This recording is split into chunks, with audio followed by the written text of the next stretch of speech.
Bonjour Johanna. Bonjour. Tu as été diplômée des Beaux-Arts de Paris en 2010. Tu vis à Paris et tu travailles à Aubervilliers.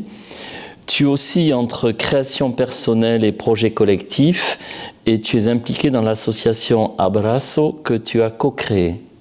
J'aimerais que tu nous présentes ta pratique artistique et ce qui la singularise, ce que tu fais, avec qui et avec quoi. Alors, moi j'ai une pratique personnelle qui se passe à l'atelier. Je suis très inspirée par que ça soit la littérature ou les mathématiques, l'architecture également, la nature. Les installations que je fais souvent ont une échelle humaine et j'invite les spectateurs à occuper une place dedans. Donc je propose une expérience spatiale. Parfois même, je propose de casser certains protocoles d'une exposition où, par exemple, il y a des pièces qui récréent en seuil d'entrée ou en plancher où on va marcher dessus. Donc on interagit physiquement d'une nouvelle manière avec l'œuvre. Et je navigue entre projets personnels et projets collectifs, entre des créations personnelles et des projets collectifs. Tout ce qui est collectif, ça se passe plutôt au sein de l'association Abraço, que comme tu dis, j'ai co-créée elle fête ses 10 ans cette année. J'ai une pratique principalement autour de la sculpture et les installations. Je touche aussi au dessin, je fais pas mal de moulage. J'essaye principalement de créer des passerelles, qu'elles soient réelles ou imaginaires. Les passerelles justement entre ces deux mondes, en personnel et en collectif, qui parfois n'ont pas trop de chance de se rencontrer. Alors, tu viens d'utiliser, Johanna, le terme de passerelle. Ça m'évoque le but de l'association Abraço, qui est de développer des projets artistiques sociaux avec des communautés isolées. Donc, c'est ce que m'évoque le terme passerelle. Et ça m'évoque évidemment ce que tu viens de dire, les créations personnelles et les projets collectifs. Donc voilà, si tu veux bien développer peut-être ça. Oui. Alors dans l'idée de la passerelle, dans l'idée de passage, en fait, il y a aussi cette idée de créer un lien d'un point de départ à un point d'arrivée. Et j'en ai fait des vraies passerelles physiquement. C'est là où cette articulation entre le personnel et le collectif, elle prend sa place, c'est-à-dire des œuvres qui ont été dans un premier temps exposées en institution ou galerie, ont vécu un deuxième moment de vie en devenant une espèce d'œuvre collective où elle a été installée de manière permanente dans des endroits où on peut manquer d'urbanisme. Donc pour être très spécifique, c'est principalement dans des bidonvilles, en créant justement des liens entre l'intérieur et l'extérieur, entre le bidonville et la ville. Et en permettant alors un passage propre, mais ça crée également, ça donne forme à une idée symbolique. Et dans cette articulation également entre mon activité personnelle et l'association, il y a beaucoup l'idée aussi de sortir, d'aller voir des expositions, de créer des connexions avec des nouveaux mondes, des nouvelles personnes. Et en fin de compte, on se rend compte qu'il y a pas mal de points en commun entre ces différentes réalités. Et cette appellation de communauté isolée, comment elle s'inscrit dans ton parcours? Quel est ce goût pour les communautés isolées?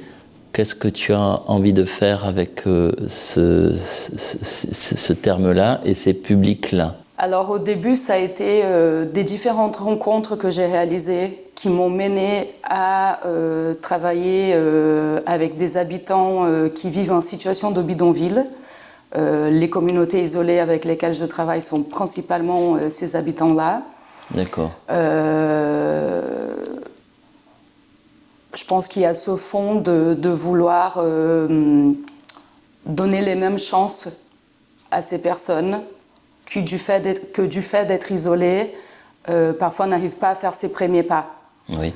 Et c'est là où l'association prend ce rôle de les sortir, montrer d'autres choses. Ce sont des communautés qui ont tout un tas on va dire, de dossiers à gérer, que ce soit administratif, professionnel et scolaire pour les enfants. Et moi, quand je suis arrivée dans ce projet, en fait, ça fait 6 ans aujourd'hui que je travaille sur une communauté qui se trouve à Montreuil. Pour moi, ça a été un peu l'occasion de rajouter un volet culturel à la globalité de ce projet en cours, où le but ultime, c'est le relogement. Mais ils pourront, de ce fait, arriver à un relogement avec un bagage plus large. C'est peut-être aussi par mon histoire personnelle aussi que je me retrouve à me rapprocher d'une manière naturelle de cette communauté, du fait que j'étais moi-même une étrangère en arrivant dans ce pays. D'accord.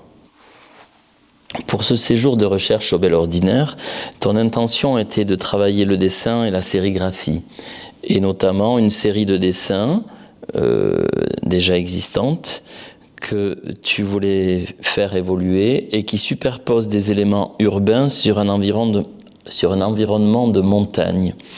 Qu'en est-il de tes recherches, voire de tes réalisations pour ce séjour au Bel Ordinaire ?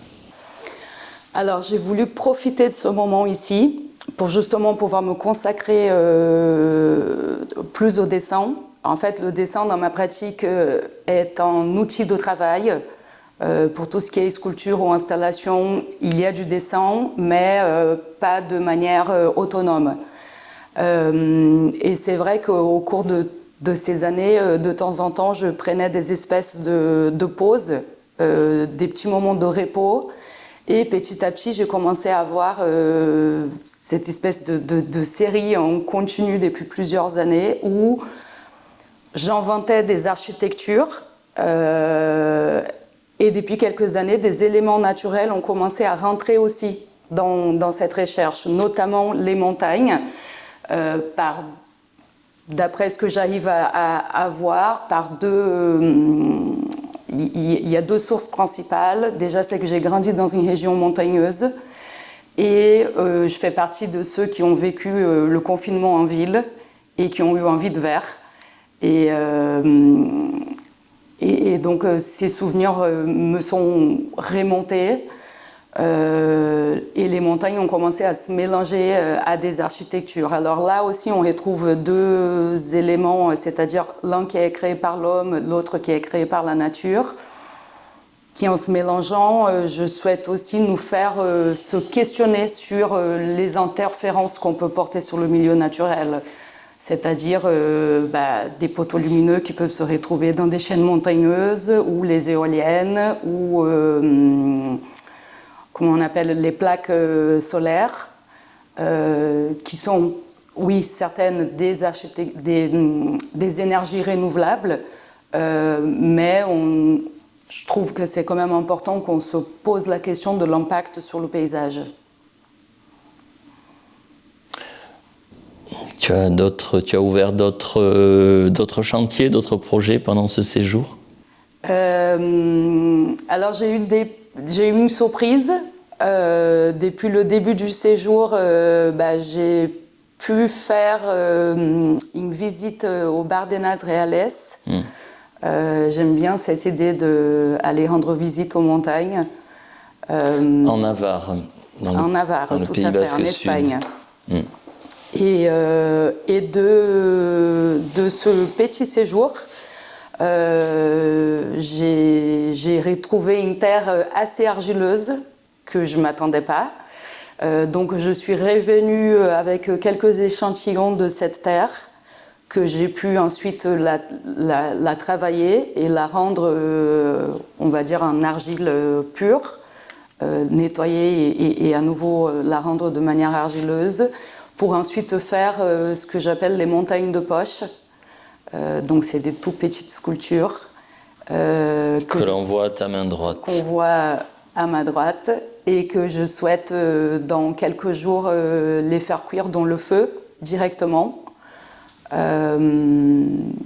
Donc en travaillant aussi avec de techniques plus